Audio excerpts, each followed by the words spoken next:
ભારતીય મજદૂર સંઘ દ્વારા પગાર વધારા સહિતની વિવિધ માંગણીઓને લઈ રાજપીપળામાં ધરણા પ્રદર્શન. ભારતીય મજદૂર સંઘ દ્વારા સમગ્ર દેશમાં કર્મચારીઓ અને શ્રમિકોના પગાર વધારા સહિત વિવિધ પડતર માંગણીઓને લઈને આંદોલન ચલાવવામાં આવી રહ્યું છે, જેના ભાગરૂપે નર્મદા જિલ્લામાં પણ ભારતીય મજદૂર સંઘ દ્વારા આંદોલનનું આયોજન કરવામાં આવ્યું હતું. રાજપીપળા ખાતે ભારતીય મજદૂર સંઘના આગેવાનો અને કર્મચારીઓ, આંગણવાડીની બહેનો દ્વારા રાજપીપળાના ગાંધીચોક ખાતે ધરણા પ્રદર્શન યોજી ત્યારબાદ જિલ્લા કલેક્ટરને આવેદનપત્ર પાઠવવામાં આવ્યું. સરકાર સમક્ષ પોતાની વિવિધ માંગણીઓ રજૂ કરવામાં આવી હતી. ધરણા પ્રદર્શનમાં આંગણવાડી બહેનો સહિત વિવિધ વિભાગોના કર્મચારીઓ અને શ્રમિકો જોડાયા હતા. કર્મચારીઓ દ્વારા પગાર વધારા સહિતની વિવિધ માંગણીઓને તાત્કાલિક ઉકેલ લાવવા સરકાર સમક્ષ રજૂઆત કરવામાં આવી હતી. આંદોલન દરમિયાન ભારતીય મજદૂર સંઘના આગેવાનો અને કર્મચારીઓએ પોતાની માંગણીઓને લઈ સૂત્રોચ્ચાર કરી સરકારનું ધ્યાન દોર્યું હતું, તેમજ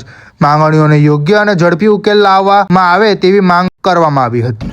ભારતીય મજદૂર સંઘ ભારતનું પ્રથમ ક્રમાંકનું યુનિયન છે, ટ્રેડ યુનિયન છે, અને ત્યાં નક્કી થયા પ્રમાણે ગુજરાત પ્રદેશના દરેક જિલ્લા લેવલે આ રેલીનો કાર્યક્રમ કરવામાં આવેલો અને આખા ભારત વર્ષમાં આજે એક જ દિવસે મોટો કાર્યક્રમ થયો છે.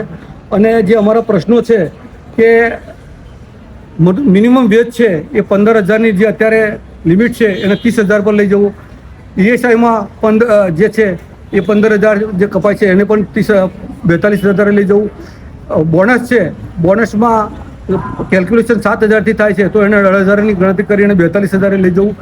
આ જે આંગણવાડીના જો માનદ વેતન છે એનો વધારો કરવો, આશા વર્કર છે એમના માનદ વેતનમાં વધારો કરવો, મધ્યાહન ભોજન છે એમના માનદ વેતનમાં વધારો કરવો અને ગ્રેજ્યુટીમાં પણ વધારો કરવો.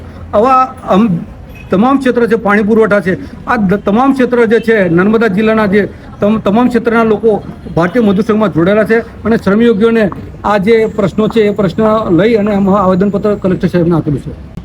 અત્યારે એમને એમ કીધું કે જે જગ્યાએ વડાપ્રધાનશ્રીને અને મુખ્યમંત્રીશ્રીને મોકલવાનું છે અમે પહોંચાડી આપીશું અને એના માધ્યમથી જ અમારા ભારતીય મજદૂર સંઘમાં ગુજરાત જે અમારી કમિટી છે અને કેન્દ્રની છે એની વાટાઘાટો દ્વારા જ આ પ્રશ્નોનું નિરાકરણ આવતું હોય છે. એટલે અમે જે પ્રશ્નો લઈને આવ્યા છીએ સર, ત્યાં ઘણા સમયથી અમારો પગાર વધારો થયો નથી.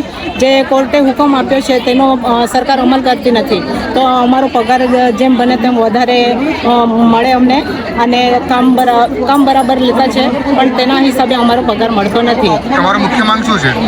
અમારી મુખ્ય માંગ છે અમને કાયમી કરે અને અમારો પગાર વધારો થાય. શું નામ તમારું? બસ હવે રસીલાબેન શિવરામભાઈ.